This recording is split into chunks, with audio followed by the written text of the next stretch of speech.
Hello, my name is Arkstorm, and originally this video was going to be a tips and tricks or tutorial guide for boss fights, not any specific boss fight, but just boss fights in general for the game. And I was planning on doing it in the same vein or the same style as my previous tips and trick guide, where it was kind of funny and went off in a completely different direction. I realized that if someone's clicking on this video, it's more than likely from the Discord or from the subreddit. And a title alone, like top 10 tips and tricks, it's not really enticing enough on its own because everyone and their mother has done a tips and trick guide for boss fights, whether it's specific bosses or whatever for this game. So instead, I figured it'd be a little more interesting to do a video specifically reviewing the game as someone who's never played Assassin's Creed. So let's jump in. So first thing, the graphics. I've heard a lot of people talk shit on this game, and maybe they're playing on console. I don't know. I don't own either of the new consoles. I have nothing to compare it to other than my own PC. I play the game at 1440p. 2070 Super is my graphics card. 2700X is my CPU. Both are overclocked. And this game is fucking gorgeous. Literally gorgeous. Now, in larger open fields, sometimes I have texture pop in. At times, the lighting is a little off. Usually going from an outside to an indoor area, the lighting can get weird. However, this game, let me say again, is fucking gorgeous. I did see a post on the subreddit where someone was saying the problem isn't the graphic fidelity, but rather the comparison to Odyssey. In Odyssey, everything was gold, gaudy, over the top, whereas everything in Valhalla is dilapidated, muted, held back. So it's not necessarily the fidelity itself, but rather the aesthetic and the aesthetic choice that is put behind it. I would say that's probably the best explanation because when I read that people thought the graphics were shit, I was confused. I will say the first day when I used the automatic settings that NVIDIA uses, for some reason, the game dropped the resolution scaling down to 80%, and I had to just quickly adjust that. So for the first, I'd say, hour or two that I played the game, it looked really muddy, and I was super confused. But the minute I fixed that, all was well in the world. So graphics, A1. Next, I want to talk about stealth and combat. Now, I play on whatever is just one above the default. I think it's hard or berserker. It's one below the hardest, so it's not quite the hardest. And I think the stealth is pretty fun and rewarding. I, again, have seen complaints about the stealth saying that it's shit and that you have to lower the difficulty to make it more realistic. The only unrealistic thing I would say is sometimes the archers, even though they're higher up, for some reason can see way more, which I understand to an extent, but sometimes it feels like they shouldn't have been able to see me unless they had binoculars, which, forgive me for believing they didn't have binoculars back when there were fucking Vikings around. However, I think the stealth is fine. I will be honest, I don't stealth that much because I really enjoy the combat. If we're going to go straight into that, I think the combat is superb. It reminds me a lot of The Witcher 3, which admittedly I only played 40 hours of. I didn't really like The Witcher 3. Please don't at me. I know that is like sacrilege to say, but I didn't get into it as I wanted to. I spent $40 on it, played 40 hours, called it quits. Cancel me for it. Whatever. But I think the combat is fucking superb. With combination of the skills, the abilities, the finishers, it makes the combat super interesting. And once you get used to it, there's such a nice flow.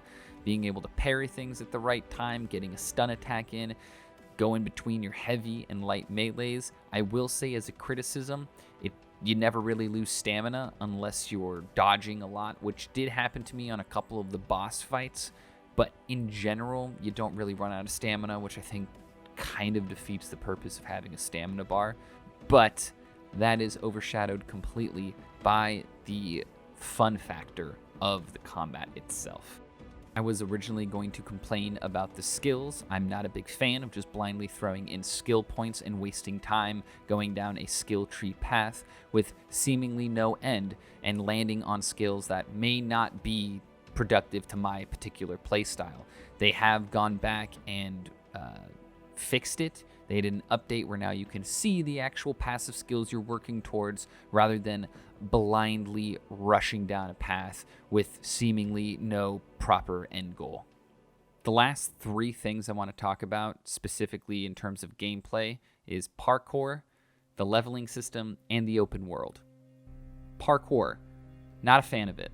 The only other game I've ever played with parkour in it was Star Wars Jedi Fallen Order, and I think that game handled it much better. The parkour in this game is slow and clunky. Every time I'm on the edge of a building or on the edge of a mountain and I simply just want to drop down to where my character is hanging from the edge with his hands, I ultimately end up jumping off the side of the building or mountain and either dying or losing a huge fucking chunk of my health. I'm not a huge fan of it. I still to this day don't know what the proper button combination is to just go from standing to hanging. I just button mash until something happens. Again, it's also really slow, and I know that there's some dweeb sitting out there being like, well, actually, when you scale a wall in real life, it takes time and a lot of upper body strength. Yeah, great.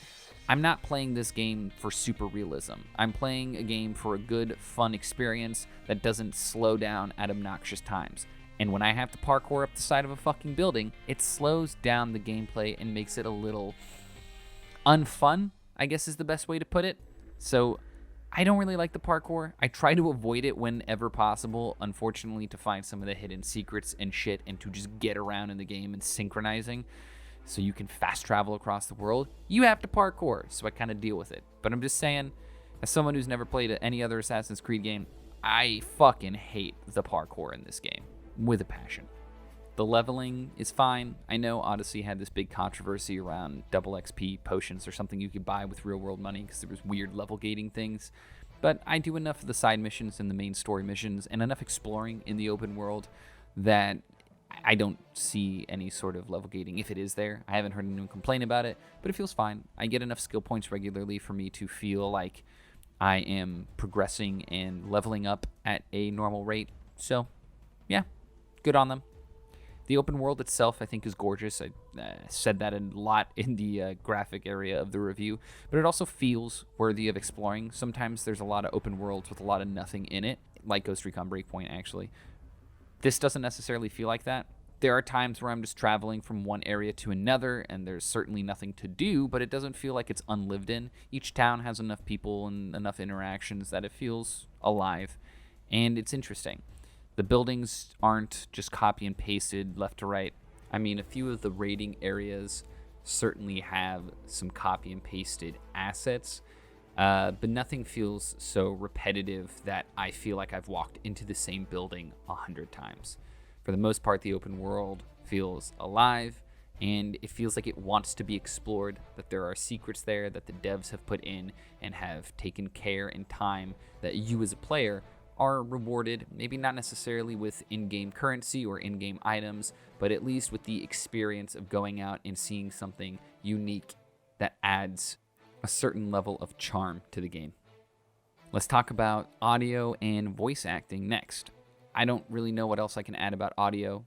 It sucks. Everyone's talked about it. Apparently it was an issue in the last 2 games or something, but it sounds like it was compressed, sent out, brought back, recompressed, and it's just muddy, muffled, and gross. I don't think it's as immersion breaking as everyone else says. It's for sure jarring. Like, I'll come from Call of Duty Black Ops or Master Chief Collection into this game, and the first 20 minutes, it's really obnoxious. After that, however, I just kind of get used to it. I will say, I listened to it on 2 different audio sources, my SteelSeries Arctic 7 and a Vizio soundbar. And I'll say that on the soundbar, you don't notice. It sounds perfectly fine. Actually, playing the game with a soundbar or external speakers sounds significantly better than with headphones on, but that can be said about any audio. If you listen to a song that was poorly mixed in your headphones, it's going to sound way worse than if you listen to it in like your car stereo, but it's still obnoxious. I sung praises about how I think the graphics are amazing, and the whole experience of the game would be much better if the sound and audio was up to par. Which brings me to my next point, the voice acting. Now, I don't want to shit on the voice actors themselves, because I'm sure they are great in other mediums. I just think that the execution of voice acting in this game is terrible. Let me explain what I mean by that. It feels like they took the voice actors and recorded their lines separately rather than them actually acting together. So, for example, Eivor, you come in at 2 p.m. tomorrow and record all 1,000 of your lines, and I don't even know any of the other characters' names. So-and-so, you come in and record all of your lines 3 p.m. the next day. That way, there's no actual give and take. There's no actual feedback between the actors themselves, so it all sounds wooden and robotic. I really wanted to love the story of this game. I really enjoyed the opening, which was clearly mocapped or CGI'd in a certain way. But the actual missions themselves in-game are so wooden, so boring, and I just can't get into it that I end up skipping every single cutscene, and I mostly just play the game for the gameplay itself and the progression, which is fine. However, this is a story-driven game at the end of the day, and I feel like it just falls flat in the story and voice acting department. Now, there is one last thing that I want to talk about that I'm really excited to talk about, but it's spoiler territory. I'm only about 25 hours into the game. Actually, I think 28 the last time I checked. Let me see. Yeah, 28 hours into the game. So for most people, I'm sure they've already gotten to this portion. However, if you haven't, and for some reason you're watching this video, there's a timestamp here. You've been warned. Asgard. I fucking lost my mind when I went to Asgard. I was doing the mission where you had to make these little potions for the witch doctor or drug dealer, whatever you want to call her. And I was expecting to do shitty little side missions for the last 20 minutes of my day before I had to go to bed. I ultimately ended up spending 4 hours going through every single story mission, exploring the world, getting every single piece of wealth in Asgard. I love this shit. I have aspirations of making my own video game one day when I'm rich and famous and don't have to worry about paying bills. This is the kind of thing I want to put into my game, either an Easter egg or a seemingly mundane side mission that has you picking shrooms, you drink the tea in front of your drug dealer, and boom, you get teleported into another dimension. I shit you not. Every complaint I just had about the voice acting, completely disregard it in Asgard. I watched every cutscene. I was fully engaged in the story. I gave a shit. And truthfully, the voice acting wasn't any better. It was probably just because I was so hyped over this revelation that there was a larger story in this random side quest. But fuck, I was so into it. Still am. I can't get over it enough. Everything from the visual aesthetics of Asgard to the actual story itself. I was fucking in it.